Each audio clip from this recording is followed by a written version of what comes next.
Kalau kafir Mekah ini goblok-goblok. Ketika Rasulullah pakai teori tauhid, orang kafir Mekah itu sangat gobloknya bilang gini, Muhammad, kita ini urusannya banyak, utang kita banyak, kasus saya banyak. Kok Tuhannya satu itu tidak cukup?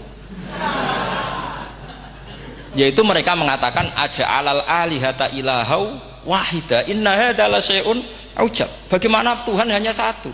Urusan kita banyak, masalah kita banyak. Tuhan nggak boleh satu, harus banyak. Sejumlah urusan kita. Ada Tuhan BPKB, Tuhan macam-macam lah. Ada Tuhan kredit, Tuhan kas, macam-macam lah kan. Sesuai sebanyak urusan kita. Mereka tanya aja'alal alihata ilahau wahida. Masa Tuhan satu? Inna hadza la syai'un ujab. Ini aneh.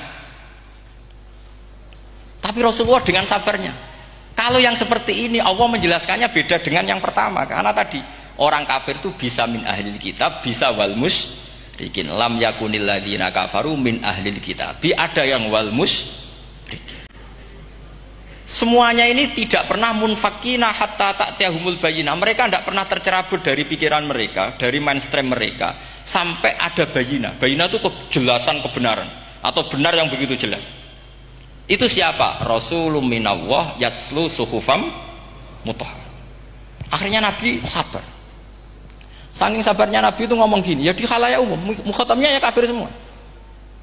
Hei saudara-saudara kami suku Quraisy, kita ini sebangsa. Nabi tanya, Muhammad, ajaran kami itu benar karena kami itu orang yang kita percaya. Tapi kali ini Anda aneh karena ngajak satu Tuhan. Itu tidak mungkin. Urusan kita banyak, satu Tuhan enggak mungkin. Tuhan harus banyak. Kita punya 3 aja kurang banyak kan, hanya punya Lata, Uzza, Hubal. Rasulullah dengan sabarnya ngendikan gini, hei kaumku, kalau kamu jadi pembantu, jadi buruh, senang mana punya majikan banyak sama majikan satu. Kalau majikannya banyak, itu perintahnya beda-beda, seleranya beda. Semua harus kamu lakoni, semua harus kamu taklui karena kamu harus nurut. Wah ya repot mat kalau di majikan banyak, ngerepoti mesti. Rasulullah tinggal nimpali, Tuhan kamu itu majikan kamu. Kalau Tuhannya banyak, perintahnya ya banyak, seleranya beda-beda. Kamu bingung nggak? Wah ya bingung, ya sudah lah, satu aja. Akhirnya mereka masuk Islam. Nah itu disebut Nabi itu fatona, punya kecerdasan artikulatif. Kalau menjelaskan itu masuk akal. Jadi artinya gini, kalau kamu ngaji ulumul Quran, kamu harus tahu ini khitab ke kafir. Kafir yang mana? Ahli kitab atau kafir yang musyrik? Nah sekarang tidak tahu lagi, pokoknya kafir. Makanya kalau orang berdebat mereka itu tidak goblok meneh. Waduh. Makanya sama tidak usah ketularan goblok, sing pun sing wis goblok ora usah ditambahi mun kathah dan ini pun. Ya karena kita ngaji jelas Qur'annya kan lam yakunil ladzina kafaru itu masih ada min lil bayaniyah atau min li bayanil jinsi. Kafaru itu sapa? Siji min ahlil kitab, 2 kafaru sing wal dua-duanya tidak pernah munfakina hatta ta'tiyahumul bayyinah. Mereka tidak akan tercerabut dari pikirannya sehingga ada bayyinah. Bayyinah itu siapa? Rasulun minallah yatslu sufam. Nah, ketika Nabi menjelaskan asal usul nasabnya bahwa Sayyid Adnan itu ila Ismail, Ismail jelas putra Nabi Ibrahim, mereka terus baru iman karena ada fihi ayatum bayyinatum maqamun apa? Ibrahim. Khawatir saya nanti kalau santri-santri tidak pinter ilmu terus pilihannya ilmu kayak Abu Nawas jalan pintas tadi karena belajar falak jelimet, belajar faraid apa jelimet, ada aul, ada roh, terus semua ada masalah yang ruwet-ruwet terus akhirnya mau olah bicara. Ini musibah innalillahi wa inna ilaihi raji'un.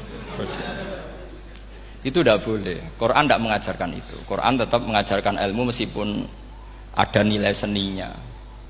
Terus kedua uniknya Quran itu begini, setelah dipikir itu nyata-nyata lebih detail.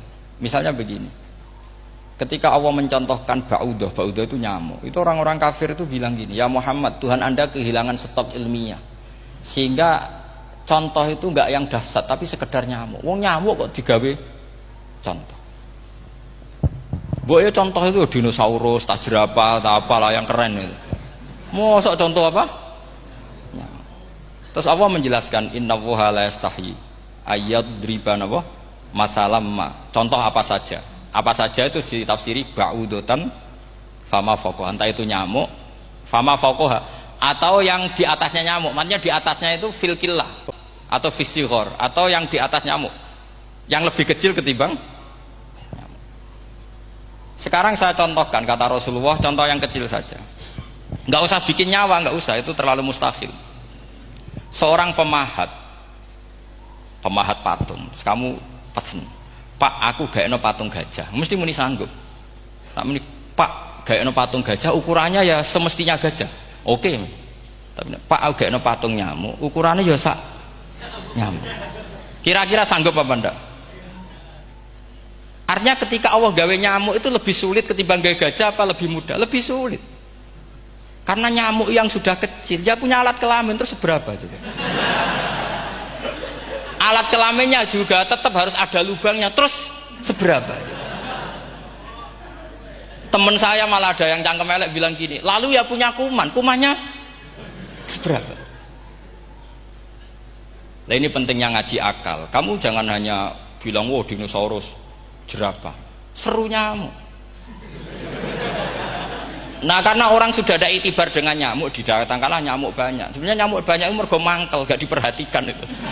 Makanya terus ini disebut innallaha la yastahyi ayyadriba mathalam ba'udah. Sehingga ba'udah di mata ahli tafsir, di mata ulama ini contoh yang luar biasa. Tapi di mata orang-orang yang nggak seneng mikir, kok terima nyamuk itu.